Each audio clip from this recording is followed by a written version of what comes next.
গত কয়েকদিন আগে একটা পোস্ট করে তর্ক বিতর্কের জন্ম দিয়েছেন নির্মাতা হিমেল আশরাফ। তার কথার যদি সারমর্মটা আমি এভাবে বলি, তিনি বলতে চেয়েছেন যে মুক্তির আগে অন্তত এই মুভিটা কী ধরনের সেটা আগে জানাতে হবে, এবং আপনি যদি সব ধরনের বা সকল শ্রেণীর মন নিয়ে তো আপনি কাজ করতে পারবেন না, নির্দিষ্ট কোনো শ্রেণী পেশা নিয়ে আপনি কাজ করবেন সেটা আগের থেকে জানিয়ে দেওয়া উচিত। সো এটা নিয়ে আরও কয়েকটা কথা বলেছে, সেটা দিয়েই উনি সবার নজরে এসেছেন, অনেকদিন পরে আলোচনায় একটা কেন্দ্রবিন্দুতে পরিণত হয়েছেন। গত ২ দিন আগে সেই পোস্টটা আবার অথবা গতকালকে মেবি উনি পোস্টটা ডিলিট করে দিয়েছেন। সো সেটা নিয়েও আবার অনেক কথা হয়েছে। সো আমি আম আজকে দুপুরবেলা দেখতে পেয়েছিলাম আ যে ভারতীয় যে আ প্রযোজক আছেন, আ আপনার এসবিএফ এর আ কর্ণধার, সেখানে মহেন্দ্র সোনি একটা পোস্ট করেছেন, "শুরু হোক আবার, কি বলেন ভাই?" শাহরিয়ার শাকিল এবং শাকিব খান। আর এই পোস্টটা আবার শেয়ার করেছেন। এখানে আমরা ছবিতে যদি একটু দেখি, শাহরিয়ার শাকিল এই ছবিটা সেলফি নিয়েছেন। মাঝখানে আপনার হিমেল আশরাফ, তার পিছনে তার কাঁধে হাত দিয়ে দাঁড়িয়ে আছেন শাকিব খান এবং তার পাশে মহেন্দ্র সোনি। এই ছবিটাকে আবার শেয়ার করেছেন হিমেল আশরাফ স্বয়ং, যেখানে উনি লিখেছেন, "একটা গল্পের কিছু হোক, একটা জীবনের কিছু হোক, একটা প্রেমের কিছু হোক, আবার মানুষে মানুষে ভালোবাসার কিছু হোক।" তার মানে আমরা ধরে নিচ্ছি ওনারা ওনাদের যে পরবর্তী যে প্রজেক্ট শাকিব খানের সাথে, সেটা ওনারা শুরু করতে যাচ্ছেন। কখন, কিভাবে, কোন সময় হবে সেটা এখনো বলা যাচ্ছে না।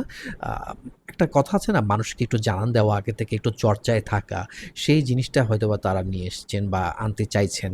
আমরা জানি আগামী বছর কিন্তু ২৭ এ কিন্তু অলরেডি ২ টা ঈদে কিন্তু আপনার ২ টা movie already Shakib Khan booked করে দিয়েছেন। তো সেখানে হৃদয় আসছেন তার পরবর্তী মুভি নিয়ে। রায়হান রাফি আসার সম্ভাবনা আছে। সো এছাড়া আর কোন সময় আসবে? সো এই জায়গাতেই এখন কে কার সাথে কাজ করবে? আবার হিমেল আশরাফ এখানে যুক্ত হয়েছেন। হিমেল আশরাফের মেকিংটা আমরা জানি উনি কী ধরনের কাজ করে থাকেন, উনার মুভির কীরকম হয়ে থাকে। উনি অনেকদিন ধরে মুভি বানাচ্ছেন না, কিন্তু তার আগে গত কয়েক মাসের মধ্যে উনি আরও কয়েকটা কথা বলেছেন, যেগুলো দিয়ে উনি চর্চায় এসেছেন। উনি অন্যদেরকে নিয়ে অনেক কথা বলেছেন যে কিভাবে মুভি মেকিং করতে হয় বা কিভাবে প্রফিট করা যেতে পারে, এটা অনেকেই জানে না। সো এই নিয়ে অনেক কথা হয়েছে, অনেক বিতর্ক সৃষ্টি হয়েছে। এবার দেখার বিষয়, উনি যে মুভি করতে যাচ্ছেন শাহরিয়ার শাকিল, মহেন্দ্র সোনিদের সাথে, স্বয়ং শাকিব খানকে নিয়ে, সেই মুভিটা আসলে কী ধরনের হতে পারে? ধরে নেয়া যেতে পারে উনি যেহেতু প্রেমের ছবি করে থাকেন, তাহলে এরকমই প্রেমের কোনো একটা ছবি আসবে। সেইটা কেমন হতে পারে? ইতিমধ্যে দেখতে পেয়েছি সোশ্যাল মিডিয়ায় এটা নিয়ে অনেক কথা হচ্ছে, কন্ট্রোভার্সি হচ্ছে। অনেকে বলছেন যে এটা ইন্ডিয়ার কোনো নায়িকা নিয়ে হোক, এখানে ইধিকা আসুক বা এখানে অন্য কেউ আসুক। দর্শকদের চাহিদা তো অনেক কিছু থাকবে, থাকতেই পারে। সেটা দর্শকের মতামত, দর্শক দেন বা দিবেন, এটাই স্বাভাবিক। কিন্তু কথা হলো, যারা মেকার্স আছেন তারা কি চাচ্ছেন, তাদের ডিমান্ডটা কেমন, তারা কি রকম গল্প নিয়ে কাজ করবেন, সেই গল্পের উপর নির্ভর করবে চরিত্রে কাকে নেয়া যেতে পারে, এবং এটা কখন তৈরি হবে, কাজ শুরু হবে, কখন এটা নিয়ে তারা আ মাঠে নামবেন, সেটা নিশ্চয়ই আমরা খুব শীঘ্রই জানতে পারবো। একটা কথা আ আমরা এভাবেই বলতে পারি, শাকিব খান যেহেতু আ যদি উনি আ স সম্মতি দিয়ে থাকেন, উনি নিশ্চয়ই সেটা চিন্তা-ভাবনা করে সিদ্ধান্ত নিয়েছেন। উনি সবার সাথে কাজ করতে চান স্বাভাবিকভাবে। এটা একান্ত ওনার সিদ্ধান্ত। আমরা ওনাকে পছন্দ করি, ওনার কাজকে পছন্দ করি, সেজন্যই আমরা সাপোর্ট করি। এখন সিদ্ধান্ত নেওয়ার দায়িত্ব তো তার একক। এখন তিনি যার সাথে ভালো মনে করবেন তার সাথে কাজ করবেন।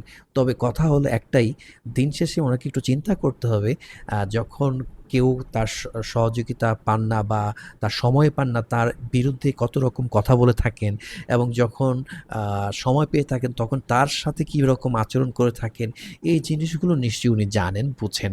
উনার বয়স হয়েছেন, উনি একটা জায়গায় এসে দাঁড়িয়েছেন। তো এই জিনিসগুলো উনি অনেক ভালো বোঝেন। সো আমার মনে হয় এই বিষয়গুলোকে মাথায় রেখে, হিসেব কষে তারপর কাজগুলো করা উচিত। হ্যাঁ, আরেকটা জিনিস আমি একজন দর্শক হিসেবে আমি নিজেও বলব যে আমার যে চাওয়া পাওয়া সেটা আমি এভাবে বলতে চাই, শাকিব খান যেহেতু বছরে ২ টার বেশি আ এখন কাজ করছেন না। আমরা ধরে নিচ্ছি উনি ৩ টা কাজ করবেন। বছরে যদি ৩ টা কাজ করেন, উনি যদি একটু সময় দেন, আমি আবারও বলছি, উনি যদি একটু সময় দেন, সময় নিয়ে কাজগুলো করেন, তাহলে এই কাজগুলো আউটপুট না ভালো আসবে। এটা বলার একটাই কারণ, প্রিন্স আপনারা সবাই দেখেছেন কী অবস্থা হয়েছে। কিন্তু উৎসবে যে ওটিটিতে যে প্রিন্সের যে কপিটা গিয়েছে সেটা অনেকেই দেখেছেন।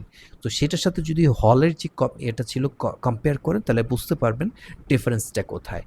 তাহলে সময় নিয়ে যদি মেকার্সদেরকে একটু সুযোগ দেওয়া হয়, এটা যদি আগেভাগে শ্যুট করা হয়, ভালো করে শ্যুট করা হয়, লাস্ট মোমেন্টে রাশ নেওয়া যাবে না, লোড নেওয়া যাবে না, এইভাবে যদি তারা চিন্তা করেন, কাজ করেন, তাহলে সেটা আউটপুটটা ভালো আসবে।